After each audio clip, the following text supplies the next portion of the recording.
Pourquoi? Pourquoi tant de tristesse, tant de souffrance dans ce monde?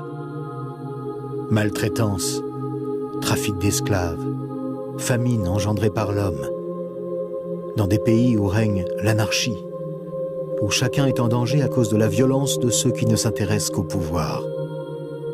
Maladie, dépendance, famille détruite, violence gratuite, tremblements de terre, tsunami, catastrophes naturelles, douleur, larmes et la catastrophe ultime, la mort. Tout le monde est concerné. Personne n'échappe à toute cette tragédie. Il n'en a pas toujours été ainsi. Au commencement, le Créateur a fait les cieux et la terre. Tout ce qu'il a fait était bon. Et au summum de sa création, il a placé le premier homme et la première femme. « Soyez féconds », leur a-t-il dit. « Multipliez et dominez sur ma création. Faites-en un paradis de louanges, de gloire et de paix avec vos enfants. Et je demeurerai au milieu de vous et je vous bénirai. » Tout se passait au mieux dans le merveilleux jardin de Dieu, jusqu'au jour où la catastrophe se produisit. L'homme et la femme n'étaient plus satisfaits d'être ses serviteurs. Cela ne leur plaisait plus de laisser Dieu être Dieu, de l'adorer et de le servir. Ils voulaient tout le pouvoir pour eux, ils voulaient gouverner le monde sans lui. Dans un acte de rébellion inconcevable, ils ont déclaré qu'ils ne voulaient plus dépendre du Créateur du monde. Alors, les ténèbres sont venues sur la planète. Les ténèbres se sont élevées. L'humanité, après s'être rebellée contre le Créateur, n'a plus eu aucune connaissance de Dieu, plus aucune confiance en lui. Et l'homme a alors commencé à se fabriquer des dieux issus de son imagination, des dieux de bois et de pierre, des dieux qui ne parlent pas, n'entendent pas et ne voient rien, des divinités capricieuses et cruelles. Les ténèbres ont tout envahi. Les hommes ont commencé à se maltraiter, se rejeter, s'asservir, s'entretuer. Les nations se sont mises à se faire la guerre. Partout, la justice a été jetée à terre. Les hommes ont pleuré devant cette tristesse qui avait envahi le monde, et en se demandant, y a-t-il encore un espoir? Les ténèbres ont touché la terre. Ce n'était plus un jardin de délices. Le sol sous leurs pieds était maudit, les ronces et les mauvaises herbes ont poussé. La terre était déséquilibrée. Sécheresse, famine, peste, inondations, tremblements de terre. Le monde était dans la souffrance et les convulsions, comme une femme en train d'accoucher. Les ténèbres sont entrées dans les cœurs. Honte, culpabilité, solitude, anxiété, désespoir et peur que plus rien ne puisse restaurer le monde à son état d'origine. L'obscurité et la mort étaient partout. Le Créateur l'a vu et en a été attristé. Le joyau de sa création, l'homme fait à son image, avait rejeté son amour. Malgré ses nombreuses invitations à revenir à lui, les hommes ont continué à se rebeller et à se construire un monde de chaos et de corruption. Mais le Créateur n'allait pas abandonner son objectif. Il aimait ceux qu'il avait créés. Il chercha alors un homme par qui il pourrait restaurer la terre, l'humanité entière, et la ramener à son plan initial, plan d'amour et de beauté. Et un jour, Dieu trouva cet homme. Il s'appelait Abraham. Abraham était un chercheur de vérité, et son cœur était troublé. Quand il regardait les temples de sa ville, dédiés aux idoles, il savait que toutes ces caricatures du Créateur étaient des mensonges, et que le vrai Dieu était différent, bien au-dessus de ces divinités locales qui se dressaient là, sans vie, devant tout le monde. Le vrai Dieu n'avait rien à voir avec ces représentations grotesques, fabriquées par des mains humaines et utilisées par les prêtres pour contrôler le peuple.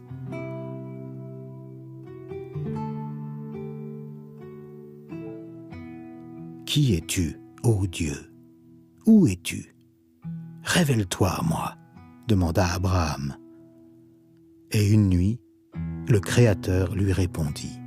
« Abraham, Abraham, j'ai vu que tu me cherchais, j'ai vu ton cœur. Alors je viens à toi. Je suis Dieu, le Dieu de toute la création. Quitte ta terre natale, ta patrie et la famille de ton père, et va dans le pays que je vais te montrer. Je te ferai devenir une grande nation. Je te bénirai. Tu deviendras quelqu'un d'important et tu seras en bénédiction aux autres, et par toi, je bénirai toutes les familles de la terre. » Ces paroles se sont mises à brûler dans le cœur d'Abraham et ne l'ont plus quitté. Il est parti, loin de sa famille, séjourner en Canaan, la terre promise, que beaucoup appelleraient plus tard la terre sainte, parce que c'est dans ce pays que Dieu allait agir pour tout restaurer. Mais de toutes les paroles que le Dieu véritable avait adressées à Abraham, la plus importante était « Abraham, toutes les familles de la terre seront bénies à travers toi. » Dieu allait utiliser Abraham et ses descendants pour restaurer le monde. Quelque chose se passait, quelque chose de révolutionnaire, de différent. Jamais auparavant une telle parole n'avait été adressée au monde. Au cours des siècles, la famille d'Abraham s'est accrue jusqu'à devenir une grande nation. Un jour, le vrai Dieu parla aux chefs de cette nation et leur dit « Je me souviens de mes promesses à Abraham, et maintenant je vais passer une alliance avec vous. Je vais vous bénir, et vous serez une bénédiction pour toutes les nations de la terre, pour qu'elles reviennent à moi et que le monde redevienne ce qu'il devrait être. » Des centaines d'années s'écoulèrent, et Dieu continua à agir à travers son peuple et dans le monde pour accomplir son grand projet de salut. Par la bouche des prophètes d'Israël, il annonça comment ce plan de salut allait se produire. Il s'accomplirait au travers d'un enfant très spécial. « Car un enfant nous est né, un fils nous est donné, et la domination reposera sur ses épaules, et on l'appellera admirable, conseiller, Dieu puissant, Père éternel, Prince de paix. Son gouvernement et sa paix seront sans fin. Son règne de justice et d'équité s'étendra jusqu'aux extrémités de la terre, et cela pour l'éternité. Et le Seigneur s'engage avec passion pour que cela arrive effectivement. Et un jour, cet enfant est né. Sa naissance fut quelque chose d'unique. C'était un bébé miracle. Il est né d'une vierge, signe qu'il était un enfant spécial, donné par Dieu. C'est cet enfant qui allait délivrer le monde de ses douleurs, de ses souffrances, et apporter le salut à tous ceux qui l'écouteraient et se détourneraient de leurs péchés. Des anges sont apparus à sa naissance. Des hommes sont venus de loin pour l'adorer.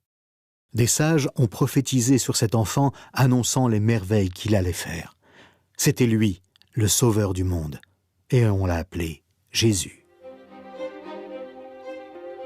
Quand Jésus eut 30 ans, il sut que c'était le moment de commencer sa mission, la restauration du monde.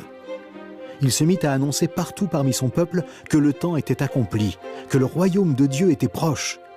Le monde avait vu les ténèbres et la souffrance apportées par les royaumes de ce monde. C'était maintenant l'heure de voir le royaume de Dieu revenir sur terre et apporter le salut à l'humanité. Il parla avec puissance. Il parla avec autorité. Il parla avec compassion. Il guérit les malades. Il rendit la vue aux aveugles. Il fit marcher les estropiés. Des enfants morts revinrent à la vie et furent rendus à leurs parents. Des gens tourmentés par des démons furent libérés. Et par-dessus tout, il pardonna à tous ceux qui vinrent à lui, affligés par leurs propres péchés. Il leur donna de l'espoir et un nouveau départ. La joie se répandit dans le pays parce que la lumière de Dieu dispersait les ténèbres. Dieu était en train d'accomplir sa promesse faite à Abraham. Mais tous n'étaient pas contents. Le pouvoir était encore dans des mains corrompues, comme cela avait souvent été le cas depuis la grande catastrophe. Et ceux qui avaient le pouvoir n'aimaient pas ce que Jésus faisait.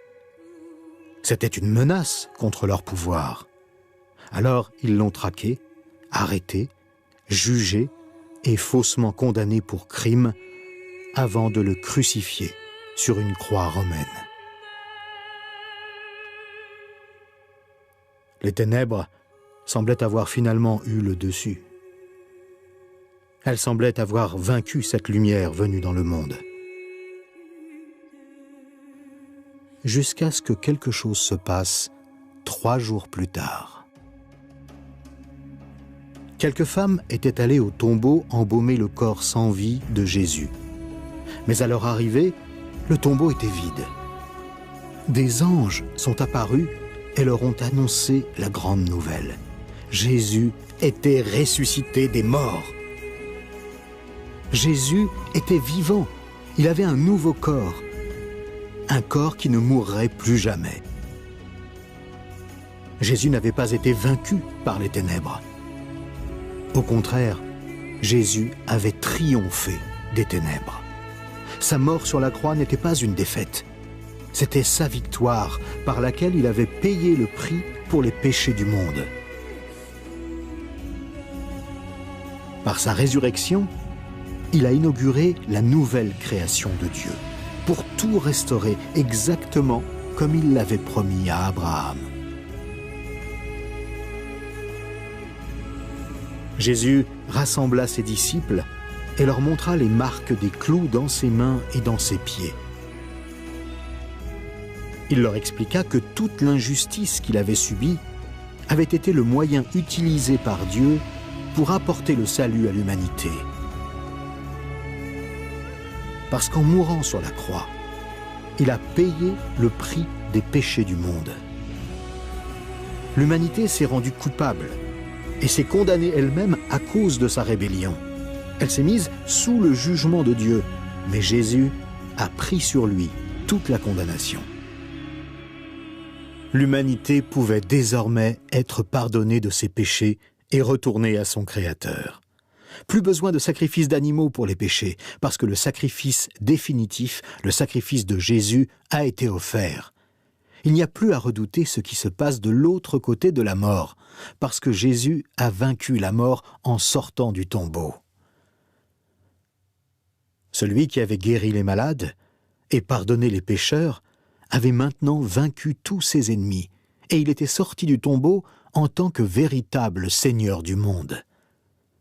Puis, il a annoncé à ses disciples qu'il allait les envoyer à travers le monde pour une mission. Leur mission consistait à parler de lui au monde entier et à dire ce qu'il avait fait. Leur mission était de dire au monde que ses péchés pouvaient être pardonnés à travers lui, que la vie se trouvait en lui et que tout ce qui avait été perdu depuis la grande catastrophe pouvait maintenant être restauré. Les ténèbres entre Dieu et les hommes pouvaient être enlevées en venant au vrai Dieu par Jésus-Christ. Les ténèbres entre les hommes pouvaient également disparaître en apprenant à se servir les uns des autres comme Jésus l'avait enseigné à ses disciples. Les ténèbres intérieures pouvaient désormais disparaître en laissant l'Esprit de Jésus nettoyer, guérir et tout renouveler. Et la malédiction sur la création va un jour être enlevée lorsque Jésus va revenir pour créer un monde nouveau de beauté, de paix et de joie. Après que Jésus leur ait confié cette mission, il est retourné au ciel et s'est assis sur le trône comme Seigneur du ciel et de la terre. Maintenant, en tant que vrai Seigneur du monde, il fortifie et conduit ses disciples à partager cette joyeuse nouvelle. Lui, le Sauveur de l'humanité, va restaurer tout ce qui a été perdu lors de la grande catastrophe. La vérité, c'est que Dieu a été fidèle à sa promesse envers Abraham et qu'à travers son descendant, Jésus de Nazareth, il bénit le monde entier comme il l'avait dit. Des foules innombrables ont déjà accepté ce message d'espoir, de joie et de vie et l'ont fait découvrir à d'autres. Plus de 2000 ans ont passé et le message du salut continue de résonner à travers le monde jusqu'à parvenir à vous en cet instant. Vous pouvez être libérés de vos peurs. Votre honte peut être effacée. Vos péchés peuvent être pardonnés. Votre désespoir peut disparaître. Vos conflits peuvent être résolues par le nom du Sauveur et Seigneur des cieux et de la terre, Jésus de Nazareth. C'est lui, le sacrifice parfait, offert pour nos péchés, le vainqueur de la mort et le Seigneur de tous. Voulez-vous le recevoir comme votre Seigneur aujourd'hui? Alors il suffit de vous adresser à lui dès maintenant. Dites-lui que vous le reconnaissez comme votre Seigneur. Puis partagez avec d'autres cette formidable nouvelle.